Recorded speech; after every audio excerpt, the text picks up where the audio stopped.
नमस्ते, अभिवादन आपका इनोसेंट इन्वेस्टर के इस नए वीडियो में। दोस्तों, मैं आपसे एक बात कहूँगा। मैं IRCTC बेच करके आइडिया खरीदने जा रहा हूँ, तो आपको कैसा फील आएगा? बुरा फील आएगा? अच्छा फील आएगा? आप कहोगे अरे सर पागल हो गए हैं क्या?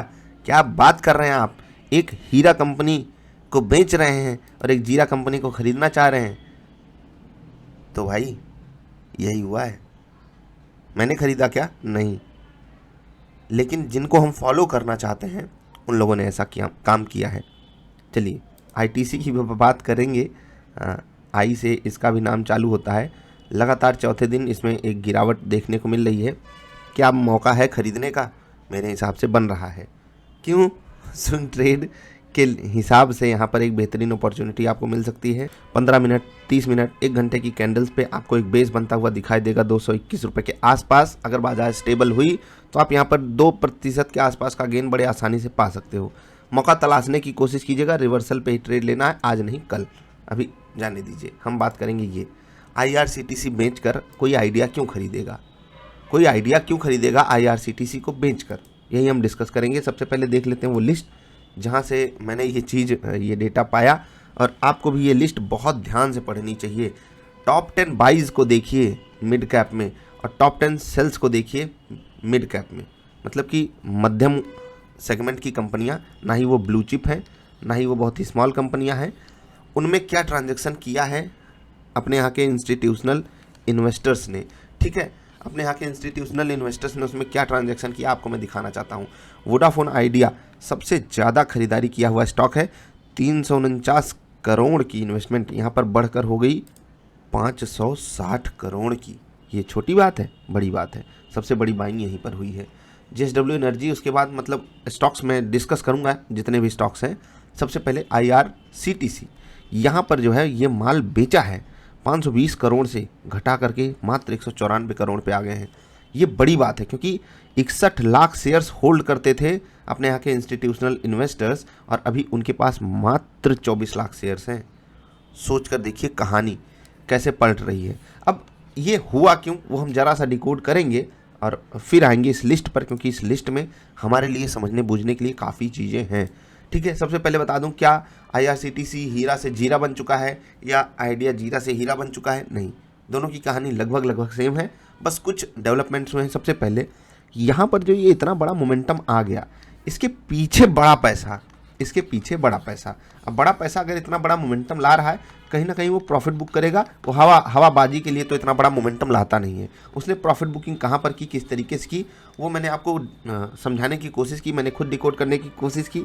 एग्जैक्टली हम पूरी बात तो नहीं समझ सकते, लेकिन डिकोड थोड़ा बहुत तो कर ही सकते हैं कैसे सिचुएशन हमारे फेवर में हो रही है। अब IRCTC बेचना और आइडिया को खरीदना कितना सही डिसीजन साबित होगा या हुआ है, वो हम ऑन पेपर देख सकते हैं।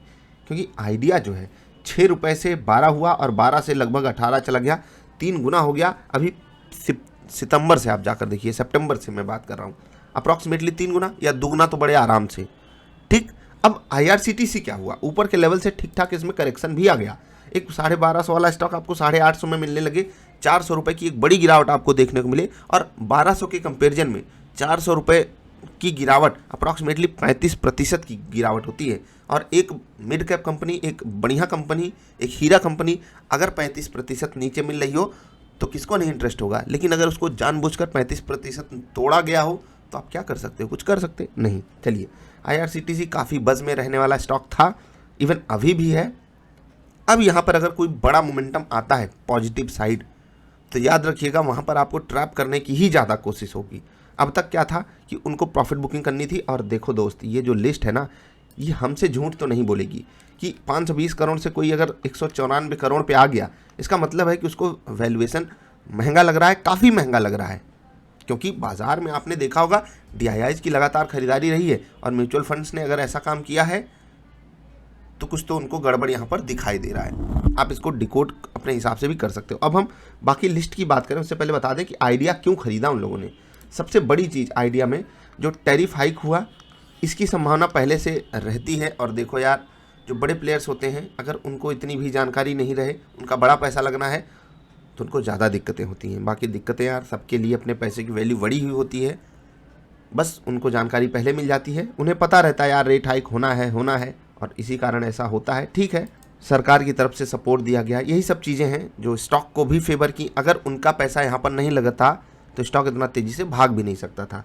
उनका पैसा लगा, कारण था सरकार की मदद, रेट हाइक वगैरह, जो कि अब हो चुका है और काफ़ी मदद भी मिलेगी आइडिया के स्टॉक को। उससे कम से कम बर्बाद तो होने जा नहीं रहा है। आईटीसी इसकी बात कर लेनी चाहिए। खैर, आई से नाम है इसलिए इसको इंक्लूड किया। यार सवाल आप लोगों के लाजमी हैं, लेकिन हम भी क्या करें। यहाँ पर देखो, कहीं कहीं वैल्यू जो है, जैसे मैंने कहा था ना कि तुम्हारे पास क्या है, तो आप कहोगे मेरे पास वैल्यू है, आईटीसी बोलेगा मेरे पास वैल्यू है। उस वैल्यू की इज्जत होगी, ये तो मैं आपको कह सकता हूँ, क्योंकि रिलायंस जब 10 साल के बाद ब्रेकआउट दिया, वो क्या किया वो आपको पता है। और लॉन्ग रन में आपको स्टॉक मार्केट से 18-20% का CAGR चाहिए। अगर आप पैसिव इन्वेस्टिंग कर रहे हो, एक्टिव इन्वेस्टिंग कर रहे हो, तो 2-4-5% आप ज़्यादा निकाल सकते हो, जो कि एक अच्छी बात मानी जाती है। अभी बात कर लेते हैं लिस्ट की, क्योंकि लिस्ट से हम काफ़ी कुछ डिकोड कर सकते हैं। मैं आपको कुछ बातें बताना चाहता हूँ। सबसे पहले जील की बात कर लेते हैं। यहाँ पर सोनी के साथ इनका टाई अप वगैरह हो सकता है, तो यहाँ पर एक बड़ा पैसा लगाया है इंडस्ट्री के इन्वेस्टर्स ने, और अच्छी बात भी है। अब देवयानी इंटरनेशनल, ये नई कंपनी आई है और ये स्टॉक भी मैंने आपको रिकमेंड किया हुआ है। मतलब ये स्टॉक काफ़ी पसंद है। 250 से 370 करोड़ पे यहाँ पर इनकी इन्वेस्टमेंट गई है। एक स्टॉक है लॉरस लैब्स, आपको पता है मैंने इसमें आपको इन्वेस्टमेंट करने की सलाह दी है। सन टीवी भी मुझे पसंद है, यहाँ पर भी इन्होंने स्टेक बढ़ाया है। ठीक है, अब सेलर्स की बात कर लेंगे। उससे पहले बता दें कि ये जो स्टॉक्स है ना, जैसे कि लॉरस लैब्स हो गए, सन टीवी हो गए, देवयानी हो गए, ये सब मुझे पसंद है और मेरे पर्सनल पोर्टफोलियो में भी हो सकते हैं। कुछ स्टॉक्स हैं जहाँ पर न्यूज़ वगैरह के चलते हुए उनकी इन्वेस्टमेंट बढ़ी है। एक स्टॉक है जो सेल साइड, मतलब म्यूचुअल फंड इंडस्ट्री ने वहाँ पर सेलिंग की है और वो हम अपने पोर्टफोलियो में भी होल्ड करते हैं, अमराजा बैटरी। अब यहाँ पर आपको लग रहा होगा कि ये तो गड़बड़ हो गया, लेकिन कोई बात नहीं, चीज़ें हमेशा हमारे फेवर में नहीं हो सकती। और ये स्टॉक अगर गिरा है, अगर ये स्टॉक गिरा है तो इसमें उन्हीं का योगदान है, क्योंकि उनको बेचना था। न्यूज़ है और थोड़ा सा जैसे होता है ना कि कुछ चीज़ें हम प्रेडिक्ट कर लेते हैं कि आने वाले समय में क्या होगा। वैल्यू तो है इस स्टॉक में, लेकिन अब आईटीसी जितनी वैल्यू भले ना हो, लेकिन यही है ना कि कोई कंपनी ऐसे ही खुद को फ्लॉप नहीं हो जाने देगी, ख़त्म नहीं हो जाने देगी। चीज़ें चलती हैं, मैनेजमेंट अच्छा है, चीज़ें हमारे फेवर में भी हो सकती हैं। गिरावट का कारण उनकी तरफ से सेलिंग है। अच्छी बात है कि इस पूरी लिस्ट में टॉप 10 सेल्स वाले में केवल एक ही स्टॉक है जो हमारे फोलियो में है, और यहाँ पर 3 स्टॉक्स। बस यही करना है आपको मार्केट में। जहाँ पर आप सही हो वो आपके फेवर में चीज़ें होनी चाहिए, परसेंटेज टर्म्स में ज़्यादा। जैसे यहाँ पर अगर आप देखोगे 75% हमारे फेवर की चीज़ हुई, 25% हमारे फेवर में नहीं हुई। ये तो बड़ी चीज़ हो गई।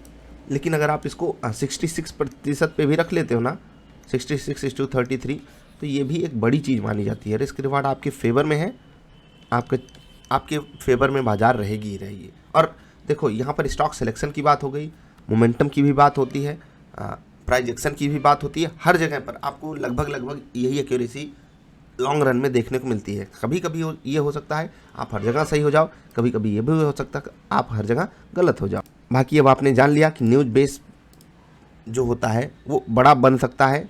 FII DII एक स्टॉक को हिला सकते हैं, और उन्हीं के कारण ये जो मोमेंटम आया आइडिया के स्टॉक में वो आ पाया। IRCTC जो ऊपर से क्रैश किया उन्हीं के कारण किया। हाँ, कुछ लोग ये सवाल पूछ सकते हैं कि IRCTC क्या वो लोग यहीं पर बेचें? नहीं भाई, वो देखो, एक होता है मन कि मैं यहाँ बाइंग करूँगा, यहाँ बाइंग करूँगा, यहाँ बाइंग करूँगा, यहाँ बाइंग करूँगा। इसको कहते हैं पिरामिडिंग।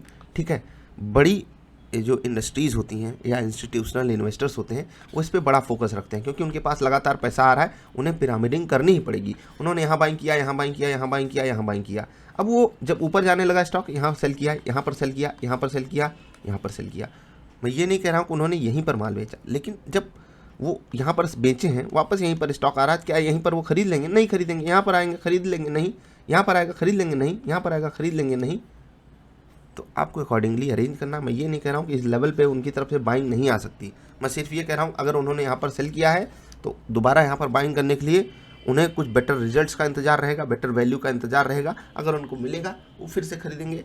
बाकी यार, बड़े प्लेयर्स भी आपस में लड़ाई झगड़ा करते हैं। मैं फिर से कह रहा हूँ, ये सब जो चीज़ें होती हैं हमें अपने पक्ष में रखनी होती हैं। हम हर जगह बाजार में नहीं सही हो सकते, और उसी के फेवर में हमें काम करना है जो हमारी मदद कर सके। आई होप आप समझ गए होंगे।